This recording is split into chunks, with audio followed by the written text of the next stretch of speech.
Hello மக்களே! இன்னைக்கு தினம் ஒரு திட்டம்ல நம்ம எத பத்தி பார்க்க போறோம் அப்படின்னா, தமிழ் இணைய கல்விக் கழகம் பத்தி தான் பார்க்க போறோம். இதோட நோக்கம் என்ன அப்படின்னு பார்த்தீங்கன்னா, இன்டர்நெட் மூலமா வந்து அதாவது ஃபாரின் அங்கலாம் இருப்பாங்கல்ல, அங்க இருக்க தமிழர்களுக்கு வந்து தமிழ் மொழிய கொண்டு போய் சேர்க்கிறது. அப்புறம் தமிழ் நூல்கள வந்து மின்னுருவாக்கம் செய்தல். அதாவது டிஜிட்டலைசேஷன் செஞ்சு அத வந்து இன்டர்நெட்ல இது பண்ணி, நூல்கள வந்து எல்லாரும் கொண்டு போய் சேர்க்கிறது. அப்புறம் கணினி மூலமா தமிழ வளர்க்கிறது. இதான் வந்து திட்டத்தோட முக்கியமான நோக்கம். திட்டம் இல்ல. இந்த கல்விக் கழகத்தோட முக்கியமான ஒரு நோக்கம். இது வந்து எப்போ கொண்டு வந்தாங்க அப்படின்னா, 2001 பிப்ரவரியில வந்து கொண்டு வந்திருக்காங்க. கொண்டு வரும்போது இது தமிழ் இணைய பல்கலைக்கழகம் அப்படின்னு தான் இருந்திருக்கு. அப்புறம் இத வந்து பெயர் மாற்றம் பண்ணியிருக்காங்க. எப்போ அப்படின்னா, 2010 ஜூலை 16ல வந்து பெயர் மாற்றம் பண்ணியிருக்காங்க. அப்போ வந்து தமிழ் இணைய கல்விக் கழகம் அப்படின்னு வந்து பெயர் மாற்றம் பண்ணியிருக்காங்க. இதில் வந்து என்னென்ன கல்வி திட்டங்கள் இருக்குது அப்படின்னு பார்த்தீங்கன்னா, மழலை கல்வி, சான்றிதழ் கல்வி, மேற்சான்றிதழ் கல்வி, பட்டயம், மேற்பட்டயம், இளநிலை பட்டயம் அப்படின்னு இந்த இளநிலை பட்டம் அப்படிங்கிற இந்த 6 வகை படிப்புகள் வந்து இதில் வந்து நம்ம வந்து படிச்சுக்கலாம்.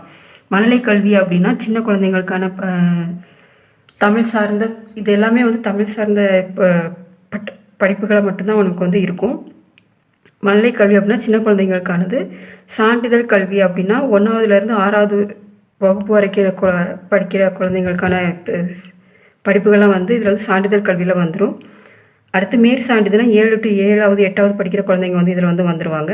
அடுத்து பட்டயம், மேற்பட்டயம் இதில் பட்டயம்னா டிப்ளமோ கோர்ஸ்லாம் வந்து இருக்குது. அடுத்து இளநிலை பட்டம் தமிழியல் அப்படின்னா பிஏ அந்த மாதிரி படிப்புகள் வந்து இதில் வந்து நம்ம வந்து படிச்சுக்கலாம். இதில் இணைய கல்விக் கழகமே வந்து மின் உலகம் அப்படின்னு வந்து ஆரம்பிச்சிருக்காங்க.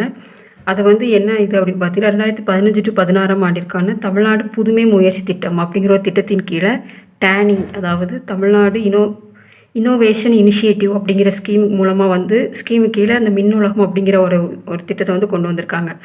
இதுக்காக ஒதுக்கப்பட்ட தொகை எவ்வளோன்னு பார்த்தோம் அப்படின்னா 100 கோடி ரூபாய் வந்து ஒதுக்கியிருக்காங்க.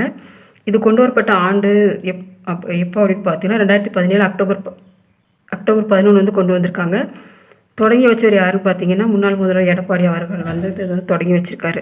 இதில் வந்து என்னென்ன நூல்கள் இருக்கும் அப்படின்னு பார்த்தோம் அப்படின்னா, நாட்டுடைமையாக்கப்பட்ட நூல்கள், அப்புறம் எஸ்சிஆர்டி தமிழக கல்வி சார்ந்த அந்த நூல்கள் வந்து இருக்கும். பருவ இதழ்கள், சுவடிகள் எல்லாமே வந்து இதில் வந்து இந்த மின் உலகத்தில் வந்து நம்ம வந்து பார்த்துக்கலாம். அப்புறம் இந்த நூல்கள், இந்த எஸ்சிஆர்டி புக்ஸ் இந்த சுவடிகள் இது சார்ந்த நிறைய இன்ஃபர்மேஷன் வந்து நம்ம வந்து இந்த மின் உலகத்தில் வந்து நம்ம வந்து எப்போ வேணாலும் கேதர் பண்ணி எடுத்துக்கலாம். இந்த தமிழ் இணைய கல்விக் கழகத்தோட தற்போதைய தலைவர் யார் அப்படின்னு பார்த்தோன்னா, உதயசுந்தரன் அவர்கள் தான் வந்து தற்போதைய தலைவர். இயக்குனர் வந்து சேரா காந்தி அவர்கள் தான் வந்து இதோட இப்போதைய இயக்குனர்.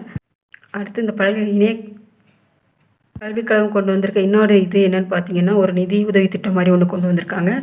அதாவது தமிழ் மென்பொருள் மேம்பாட்டு நிதி அப்படிங்கிற ஒன்று வந்து கொண்டு வந்திருக்காங்க.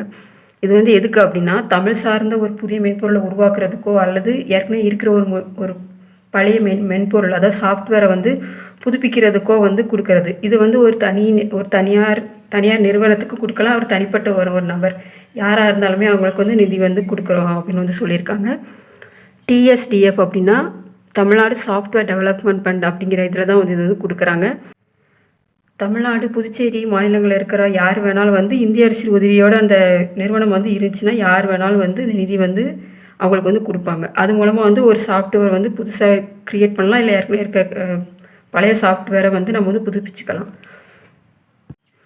இந்த நிதி வந்து பார்த்திங்கன்னா தமிழ் மொழி சார்ந்த அந்த மென்பொருளுக்கு சாஃப்ட்வேருக்கு மட்டும்தான் கொடுப்பாங்க. அதர் லாங்குவேஜுக்கு வந்து கொடுக்க மாட்டாங்க.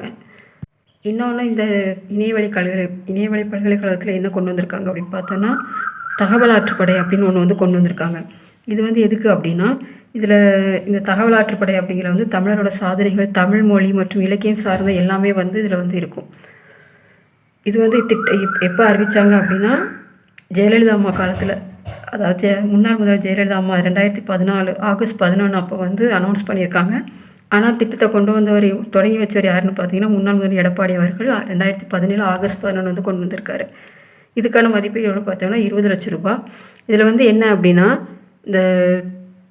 இந்த தொல்லியல், அப்புறம் வரலாற்று சின்னங்கள், வரலாற்று நூல்கள், அகழாய்வுகள், கல்வெட்டுகள், சிற்பங்கள், நாணயங்கள், செப்பேடுகள், ஓவியங்கள் இது எல்லாமே வந்து மீத்தரவு அதாவது மெட்டா டேட்டா மூலமாக வந்து அதை வந்து ஃபோட்டோவாக வந்து பதிவேற்றம் பண்ணி வச்சுருப்பாங்க இந்த இணையத்தில் வந்து.